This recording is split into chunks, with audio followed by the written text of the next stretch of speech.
Hey guys, how's everyone doing? This is the Sentinel watching over Geekdom, and welcome back to Sentinel Reviews. Big finish time again today as we are looking at The Lost Stories, The First Doctor. Probably better known by its more informal name, The First Doctor box set. This set was released in November of 2010, features two stories written by Maurice Farhi, adapted for audio by Nigel Robinson, and stars William Russell and Carol Ann Ford, and features John Dorney and Helen Goldwyn. As always, there is a spoiler warning in place because I may or may not be getting into spoilers as I do this review. I do these unscripted, that's why I never know, so it's always in place just in case. And if you're if you're unfamiliar with the Lost Stories, I did an unboxing video discussing them once. The Lost Stories range were stories proposed for the TV series that, for one reason or another, just never made it to the show.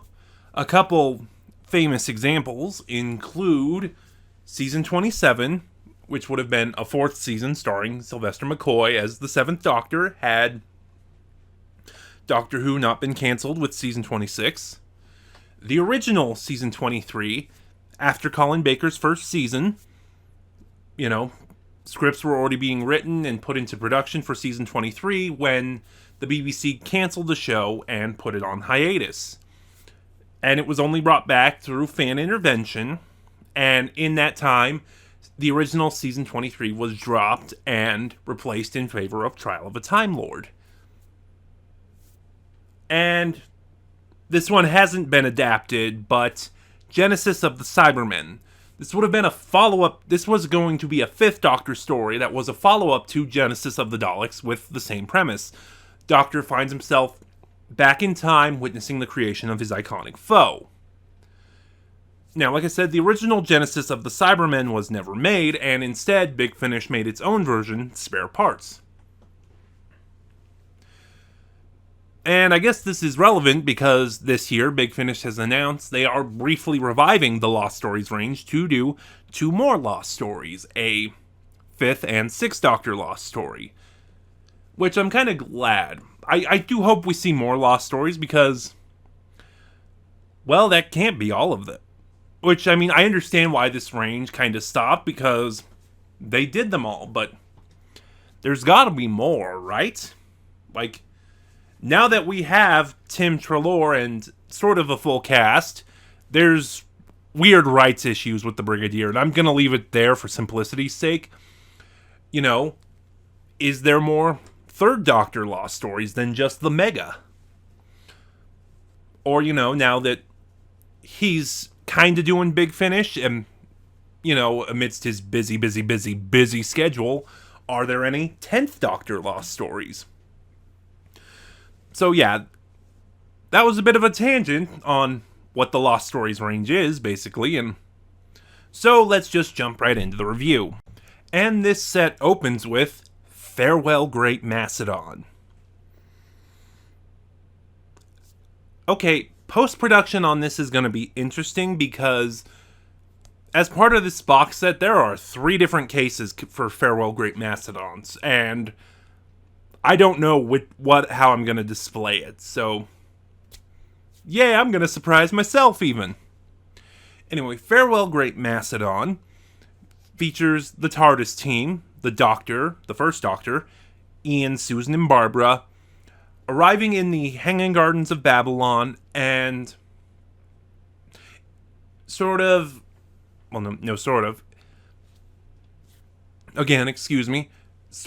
and the TARDIS team is sort of interacting with,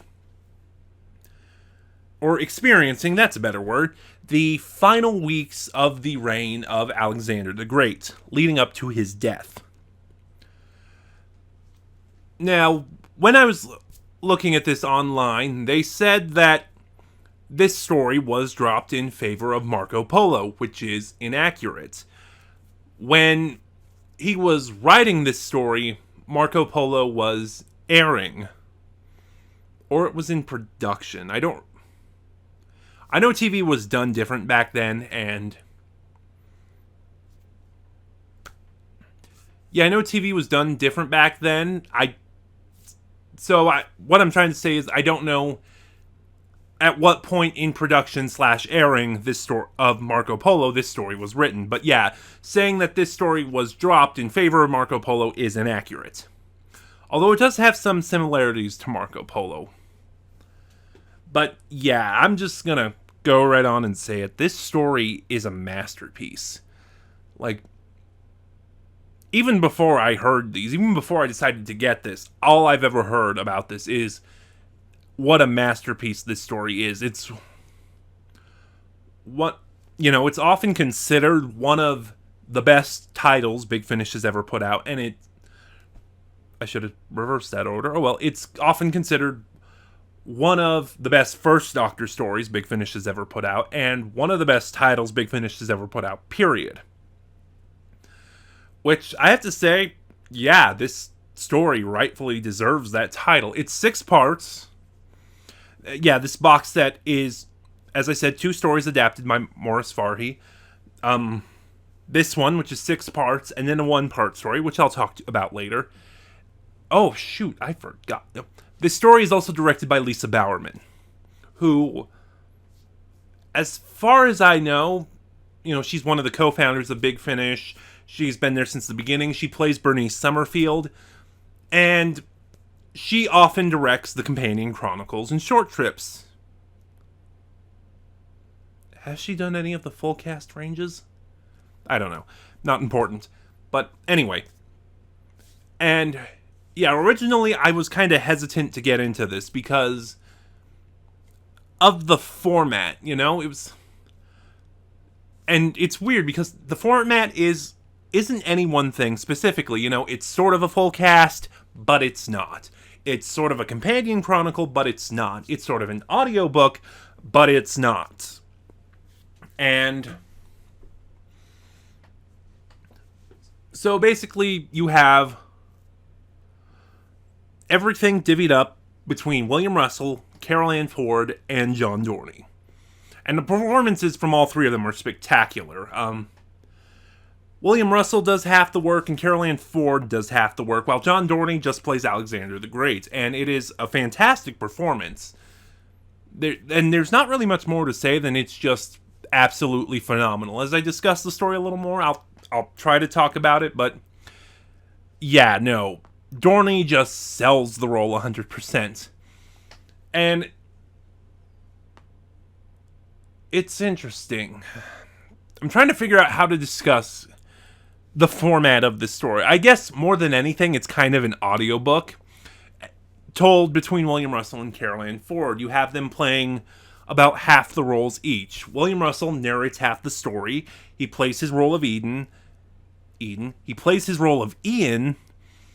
And then he also reads for Calanus and Clytus, 2 of Alexander's close generals and confidants. And then he also reads for the Doctor.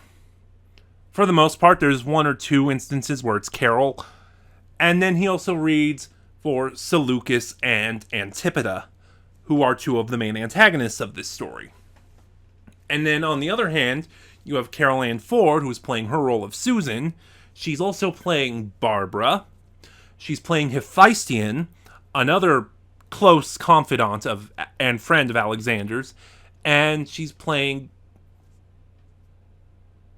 I think she does Ptolemy as well, another of the close confidants of Alexander, and she does Iolus and Glaucus, 2 of the other antagonists in this story. And even though they don't do any kind of inflection or change their voice in any way, Ford and Russell do really great at differentiating which character is which. I also think that they're having more fun playing the other characters than they are their characters. And I don't know if that's just because the other characters have more to do, or there's more variety to them, or if it's just because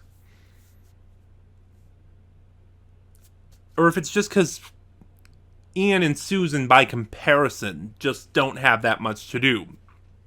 They do get a decent amount of material to work with, but yeah, I really enjoyed Williams' reading of the Doctor. Now I'm more wanting to get my hands on those other Lost stories, and even the first series of early adventures that William did, just to hear more of his take on the first Doctor. And his reading for the villains, Seleucus and Antipoda, was really intense. Like, he came across as actually incredibly frightening. It was, yeah, just chilling. And, Carol Ann Ford is actually kind of a phenomenal Barbara. And it's good that they are so good at this because, like I said, it's just the two of them and John Dorney. So, and because of the presentation, because of the more audiobook nature of this story compared to some of the other stuff Big Finish has done like this, the early adventures, the Companion Chronicles, this could have gotten very dry. This could have gotten very flat. And that's kind of my issue with audiobooks in general, is that the narration can usually be very flat and dry. But thankfully, that's not the case here. What else is there? It's also interesting to note that I think as this story was being written, I think this came out before the Aztecs, because there's kind of a role reversal going on here. Barbara, a history teacher, in the Aztecs, she wanted to change Aztec history. She thought that if she could stop the barbaric practices, such as sacrifice and, and keep the good stuff, that when Cortez came, most of Aztec society wouldn't be destroyed, and the Doctor tells her, you can't change history, not one line. Here, it's the reverse, and that's really interesting. As Alexander's confidants are assassinated, the Doctor keeps trying to do everything possible to save their lives, and Barbara is the one saying, no, this is history. We can't do this. There's also a very interesting note here as well. Towards the end, when Alexander dies, Barbara finally says what's been going on, because she's been keeping this to herself. And she says, no, Alexander has to die. This is what happened in history. And Susan realizes, oh, shoot, we can't do anything about that. And it's kind of, again, like the Aztecs, that whole fixed points in time thing going on. No, totally. Because what Susan says is, even if we stop Alexander from dying this way, there's still another way he could die. It's a failsafe that history has in itself. History will always happen no matter what you do to change it. Which is kind of an interesting take. And again, like I said, it's sort of a precursor to that whole fixed points in time that the new show does. Speaking of, most of this story was adapted very faithfully to the audio format, thanks to it being like a book reading. But, as is often the case, the Lost stories don't make it out of the adaptation process unscathed. And it's not just, oh, the story needs to be adapted for audio. Sometimes changes have to be made. Sometimes they're small, sometimes they're drastic. For example, Paradise 5, a Sixth Doctor Lost story. It was originally proposed for Trial of a Time Lord, and it was meant to be the introduction of Mel. This story was dropped in favor of Terror of the Vervoids. So when Big Finish adapted it, what they did is they cut out all the trial content, and they replaced Mel with Perry. From what I've seen here, as I said, Farewell Great Mastodon is mostly intact. But there was only, as far as I can see, one small evidence of change. There was originally a scene where the TARDIS team was reading and learning ancient Greek on the scanner, so they could speak and interact with Alexander and everyone else. But in 2010, in the time of the show, the revived series, the revived series established the concept of the telepathic circuits. You know, the TARDIS displays a telepathic field that automatically translates you and translates everyone around you, so everyone can understand each other. So that scene of them learning ancient Greek was cut. The telepathic circuits are never brought up, but yeah, that's the implication. I'm trying to think of if I had any issues with this story. I guess it would be, of the four villains, it would probably be Seleucus. Excuse me. You know, basically, this story portrays that several greedy people in Alexander's army are plotting to murder him and his successors so they can put a puppet king on the throne and reap the rewards. Three of the conspirators are Antipater, a politician, Iolus, a high priest, and Glaucus, a physician. And they spend most of the story trying to get Seleucus on board. Seleucus was a general of Alexander who previously tried to manhandle his way into Alexander, naming him a successor. And, you know, Alexander said no, and as such, Seleucus has kind of been disgraced. He's kind of lost favor. So he's been very cautious. I keep taking these breaks, but so Seleucus has been very cautious about his actions, about what he does in regards to Alexander. And most of this story, while the other three conspirators are assassinating the successor, Alexander's confidants and his successors, Clytus, Calanus, and Hephaestion, they are trying to get Seleucus on board. And every time, Seleucus is basically, I'm not sure about this. You know, I'm sure you can do it, but I'm just not sure I want to play a role in this. And it eventually reaches a point where Antipater says, yeah, here, I made you a medal of succession, naming you as Alexander's successor. Given that you tried to force your way into being named a successor, who's going to believe, if you go to Alexander, who's going to believe you over us? Also, if Alexander does believe you, you're going to be killed because you kept this from him for so long that his close friends are dead. And basically, at this point, Seleucus says, you know, Seleucus has been forced into helping them. And then at the end, he's all on board for it. And it just, given how fast that turn happens, it's a little odd. But that's actually a very, very minor issue I have, because this story is so great. Like, the pacing is fantastic.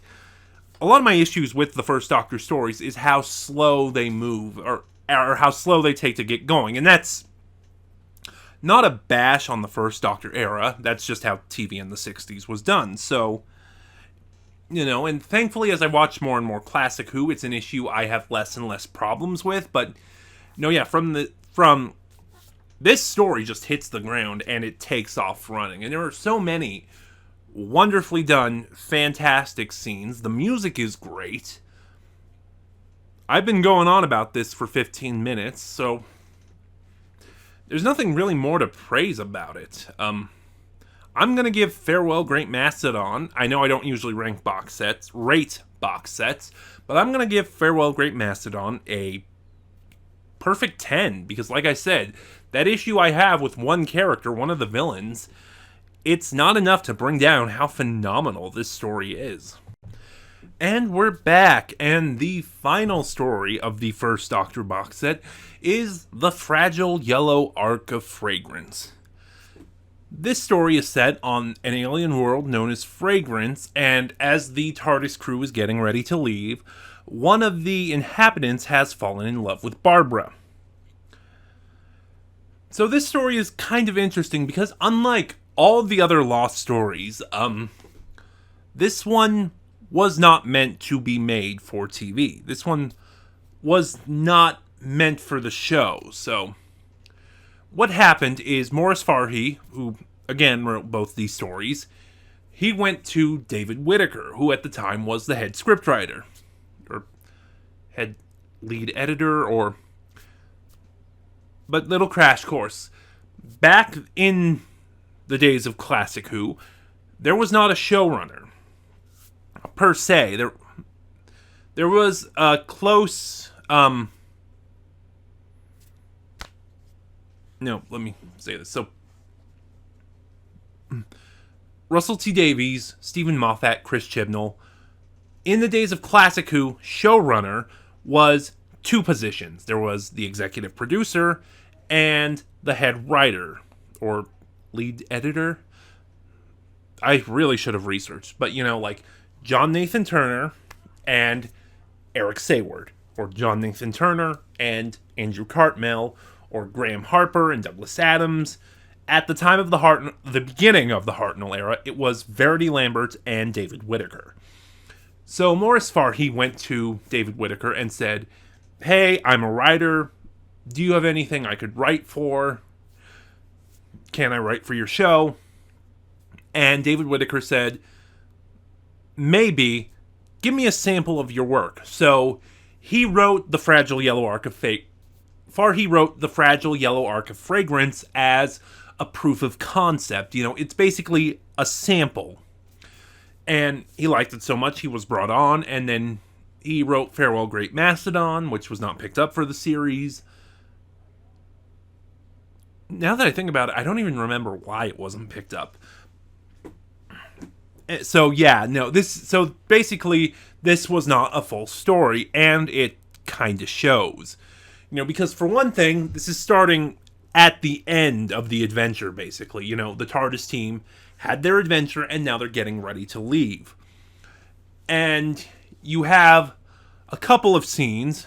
And we only meet one family of these inhabitants of Fragrance. You meet, trying to remember their names, the sort of heads of the family, Lyric and Rhyme, I believe it was. And then there's their son, Rhythm, who's played by John Dorney, who has fallen in love with Barbara. And then there are their twin daughters, Harmony and Melody, played by Helen Goldwyn. And we have two scenes. One is Harmony and Melody explaining their species and their life cycle to Susan. And the other is the Doctor showing Lyric and Rhyme how the TARDIS works. And there are these big, hefty monologues. And you can... That's never happened before, my camera losing focus. Oh, well, I'll worry. If it does it again, I'll worry about it.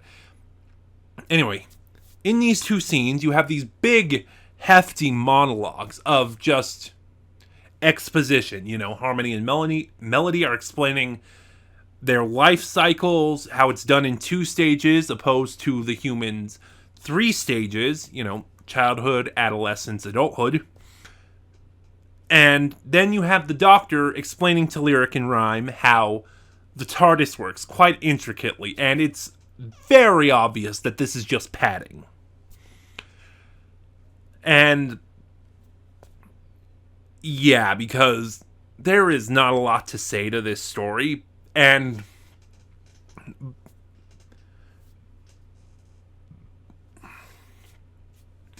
basically what happens is that this species on the planet Fragrance mates for life, and if they lose their mate, or their mate doesn't reciprocate their feelings, then they have to take a canoe and row out to the middle of the sea where they can be claimed by the sun.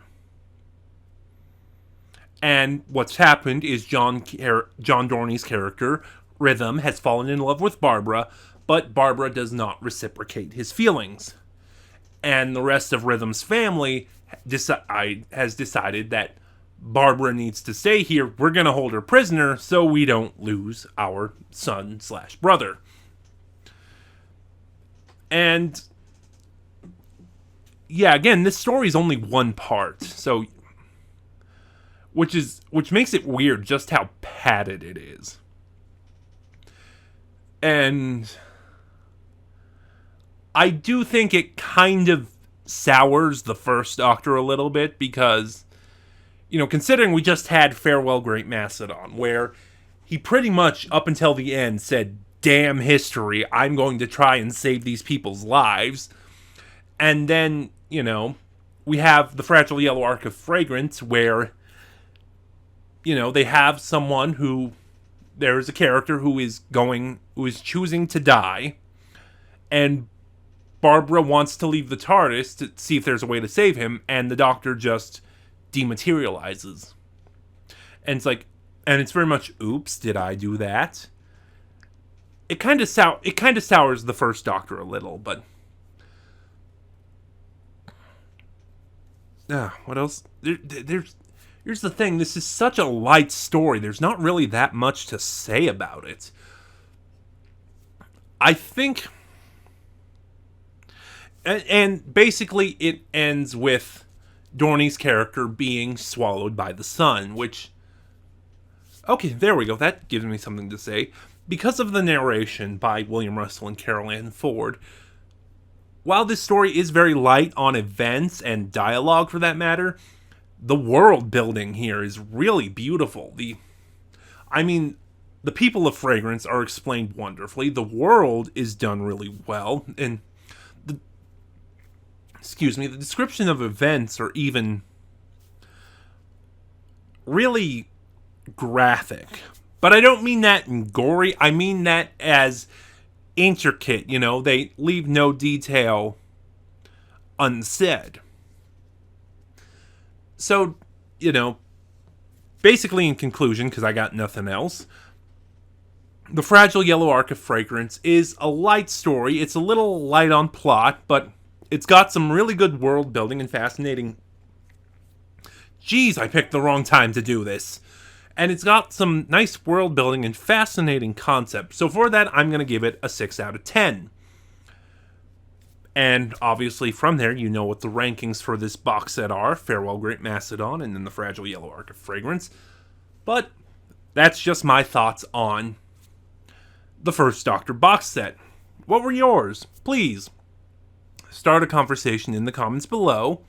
Like, comment, subscribe. Click the little bell next to subscribe to get notifications when I upload.